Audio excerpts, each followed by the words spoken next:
Hello friends, welcome back to my channel. कैसे हो आप सभी? उम्मीद करती हूँ बहुत अच्छे होंगे।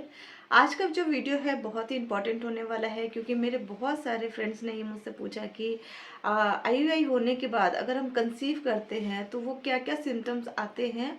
आईयूआई के होने से लेकर कंसीव करने तक जो जर्नी होती है, 10 दिन की हो, 15 दिन की हो, उसमें क्या क्या सिम्टम्स हमारी बॉडी में आते हैं।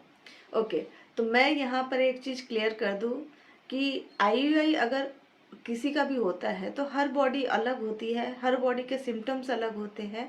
यहाँ पे जो मैं बताऊंगी वो सिर्फ अपना एक्सपीरियंस बताऊंगी। 2015 में मैंने आईयूआई करवाया था। आईयूआई के थ्रू मैं कंसीव की थी, मेरे ट्विंस बेबी कंसीव किया था मैंने। तो वो जो अटैम्प्ट था वो मेरा फर्स्ट अटैम्प्ट था और उससे मैंने सक्सेसफुल आईयूआई मेरी हुई थी। ओके, तो उस समय मैं बताऊंगी कि मैं उस दिनों में आईयूआई के बाद क्या क्या मैंने फील किया था, क्या मेरे बॉडी में सिम्टम्स दिखे थे, क्या क्या चेंजेस आए थे, वो सारी चीज़ें आप लोगों के साथ यहाँ पे शेयर करती हूँ। तो वीडियो बहुत इन्फॉर्मेटिव होने वाला है उन लोगों के लिए जो आईयूआई के बारे में सोच रहे हैं, आईयूआई से प्रेग्नेंट होने के प्लान कर रहे हैं। तो मेक श्योर कि वीडियो पे फर्स्ट टाइम आए हो तो लाइक कर देना, चैनल पे फर्स्ट टाइम आए हो तो सब्सक्राइब कर लेना, और इस वीडियो को लाइक करके ज़रूर जाना और अपने प्यारे कमेंट देना। आइए वीडियो शुरू करते हैं। तो 2015 में जब मेरा आईयूआई हुआ था, उसके बाद आईयूआई होने के बाद पाँच पाँच या 6 दिन में मुझे इम्प्लांटेशन ब्लीडिंग हुई थी।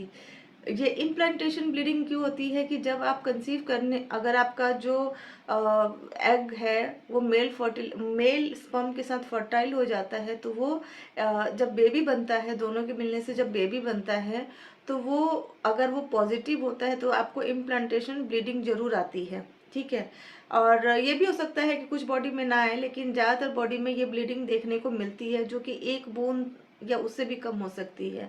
वो कुछ डार्क ब्राउन कलर का हो सकता है या एकदम डार्क मरून कलर का हो सकता है। तो ऐसी ब्लीडिंग आई थी। तो मुझे भी 5 या 6 दिन के बाद मेरी आई थी, क्योंकि मुझे अच्छे से याद है कि 2015 में 15 अगस्त को मेरी आईयूआई हुई थी और 21 को मुझे इम्प्लांटेशन ब्लीडिंग आई थी। तो उस समय ये पहला चेंजेस था जो मैंने अपने में देखा था। हालांकि उस समय मुझे पता नहीं था कि ये ब्लीडिंग क्यों आ रही है, तो मैंने इसके बारे में इंस्टेंट डॉक्टर को कॉल किया था। तो उन्होंने बोला कि इम्प्लांटेशन ब्लीडिंग हुई होगी, जब एग्स और जो स्पर्म होता है वो फर्टाइल होते हैं, तो ये इम्प्लांटेशन ब्लीडिंग होती है बहुत लोगों में। तो मेरी भी हुई थी। अच्छा, उसके बाद मुझे पीरियड होने से 5-6 दिन पहले मेरी बॉडी में कुछ सिम्टम्स आने लगे थे। जैसे कि मेरा ये जो क्राउन एरिया है, ये बहुत पेन होता था, बहुत एक्सेस पेन होता था। मैं बता नहीं सकती हूँ, इतना दर्द होता था कि मुझे ऐसा लगता था कि मुझे डिस्प्रिन खा लेनी चाहिए, क्योंकि वही इंस्टेंट सोल्यूशन दे सकता है। बट मुझे आईयूआई होने के बाद डॉक्टर ने एकदम स्ट्रिक्टली मना किया था कि कोई भी मेडिसिन, कोई भी प्रॉब्लम हो, कोई भी मेडिसिन बिना मेरे से कंसल्ट किए नहीं लेना। तो मैंने नहीं लिया। फिर जब ये बहुत ज़्यादा हेडेक मेरी बढ़ने लगी, तब मैंने डॉक्टर से कंसल्ट किया। उन्होंने मुझे कुछ मेडिसिन प्रिस्क्राइब किए, जिससे मेरा जो हेड पेन है वो थोड़े कंट्रोल में रहा। अच्छा, तीसरा जो मेन चीज़ मेरा होता था, मुझे थाइज़ में बहुत पेन होता था। मतलब बहुत बहुत बहुत ज़्यादा पेन होता था।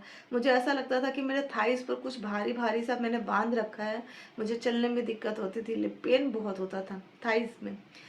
चौथा, मुझे हल्की फीवर भी थी। तो मेरा जब जो पीरियड डेट था वो 28 तक था, और मुझे ना ये सारा 23rd 24th से शुरू हो गया था। मैं बहुत ज़्यादा परेशान थी, मुझे बहुत ज़्यादा चीज़ें होती थी। हाँ, मुझे वॉमिटिंग नहीं होती थी। अब क्योंकि मेरे पीरियड मिस नहीं हुए थे उससे पहले की ये सारी चीज़ें, तो मैं कंफर्म भी नहीं थी कि ऐसा क्यों हो रहा है। तो मेरे मन में कहीं ना कहीं था कि ये सब चीज़ें नेगेटिव वे में जा रही है, सही नहीं लग रही है। लेकिन मैं कंसीव कर चुकी थी और मेरा जो आईयूआई था वो सक्सेसफुल हुआ था, क्योंकि मुझे पीरियड होने से एक दिन पहले मुझे ऐसा, जब भी मेरा पीरियड डेट आता है तो 1-2 दिन पहले मुझे उसकी जो समझ है वो समझ में आ जाती है कि मेरे पीरियड्स आने वाले हैं। तो मैं समझ चुकी थी कि ऐसा भी कुछ नहीं हो रहा है, लेकिन कहीं ना कहीं मेरे अंदर एक डर होता था कि क्या पता इस महीने भी कंसीव ना करूं, आईयूआई करवाया है, पता नहीं क्या होगा। तो ये टेंशन बहुत रहती थी। लेकिन उस महीने थैंक गॉड मैं कंसीव कर गई थी, और मेरी जो बॉडी थी पॉजिटिव पॉजिटिव वे में मेरी बॉडी ने अडॉप्ट किया था आईयूआई को। तो मैं बहुत लकी थी, क्योंकि मैं भी उस समय काफ़ी सारे लोगों से सुनती थी कि आईयूआई जल्दी से किसी को कंसीव नहीं करवाता है आईयूआई के थ्रू। तो खैर मेरी डॉक्टर बहुत अच्छी थी, बहुत बहुत बहुत अच्छी थी, क्योंकि उन्होंने मुझे बहुत अच्छे से इस चीज़ को, एक एक चीज़ को अच्छे से एक्सप्लेन किया था कि क्या होता है, क्यों होता है, इसका प्रोसेस क्या है, वो सारा चीज़ें मेरे डॉक्टर ने बहुत अच्छे से एक्सप्लेन किया था। और ये जो वीडियोस मैं बना पाती हूँ अपनी जो भी जर्नी रही है इसके ऊपर, मैं अपने डॉक्टर को उसका पूरा क्रेडिट देना चाहती हूँ, क्योंकि उन्होंने इतने अच्छे से मुझे समझाया ताकि मैं आप लोगों को अपनी जर्नी शेयर कर पाती हूँ और थोड़ी सी बता पाती हूँ कि मेरे बॉडी में क्या क्या प्रॉब्लम हुई थी, और उसको मैं अच्छे से एक्सप्लेन कर पाती हूँ आप लोगों को। खैर, तो इतनी सारी चीज़ें मेरे बॉडी में चेंजेस आई थी, और ये ऐसा नहीं बोलूँगी कि सबके साथ हो सकती है। मे भी कुछ बॉडी में किसी को कुछ भी सिम्टम्स महसूस ना हो, ऐसा भी होता है, लेकिन मुझे ये सिम्टम्स महसूस हुई थी। और डॉक्टर ने मुझे ये भी बताया था कि हो सकता था कि आपको वाइट डिस्चार्ज भी हो। जब मैंने ये बताया था, जब मैंने डॉक्टर को ये बताया था कि मुझे ब्लड स्पॉट्स आ रहे हैं 1-2 बूंद, तो उन्होंने मुझे उसका कलर पूछा, और कलर पूछने के बाद मुझे ये बोला था कि हो सकता है कि आपको वाइट डिस्चार्ज भी हो, तो ये भी एक सिम्टम्स होता है पॉजिटिव वे में जाने का। तो आप ऐसा बिल्कुल मत सोचिए, और थोड़ा सा अपने आप को टेंशन फ्री रखिए। तो ये कुछ चीज़ें हैं जो सिम्टम्स होती हैं। हो सकता है आपको कुछ भी सिम्टम्स ना हो और आप कंसीव हो, तो आप इस इंतज़ार में ना रहे कि मेरा आईयूआई हुआ और मुझे कोई भी सिम्टम्स नज़र नहीं आ रहे हैं तो मेरा आईयूआई फेल है। ऐसा ज़रूरी नहीं है कि मेरे को सिम्टम्स आए नज़र तो आपको भी आएंगे, तो इतना ज़्यादा सोचना नहीं चाहिए। खैर, तो मेरा ये वीडियो में मैंने बताने की कोशिश की है कि मेरी जर्नी में मैंने क्या एक्सपीरियंस किया था, और आप लोगों का जो एक्सपीरियंस है ना वो कमेंट बॉक्स में लिखो, ताकि अदर्स लोग जो आते हैं वीडियो देखते हैं वो भी आपसे थोड़े मोटिवेट हो। दुनिया में बहुत ज़्यादा नेगेटिविटी फैल गई है, तो वैन कोई भी पॉजिटिव चीज़ें हमें अच्छी लगती है, थोड़ा माइंड को पॉजिटिव करती है। तो आप लोग भी कुछ पॉजिटिव चीज़ें यहाँ पे लिखो जो आप लोगों ने फेस की है, आप लोगों को पॉजिटिव उसका रिजल्ट आया है। अपने बारे में यहाँ पे थोड़ा छोटा छोटा 2-4 लाइन में कुछ एक्सप्लेन करके लिखो, ताकि जो नए व्यूअर्स आते हैं, जो नए लोग आते हैं, वो कमेंट पढ़े तो उनको भी थोड़ा सा अच्छा फील हो, और वो भी पॉजिटिव वे में अपने लाइफ को ले जा पाए, और सबकी लाइफ में बेबी जरूर आए, मैं यही बोलूँगी। एक और चीज़ जाते जाते बोलूँगी कि यहाँ पे मैंने सर दर्द की जो बात बोली, जिसमें मैंने बोला कि एकदम से डिस्प्रिन ले लूँ, ऐसा मेरा इच्छा होता था लेकिन कभी लिया नहीं मैंने।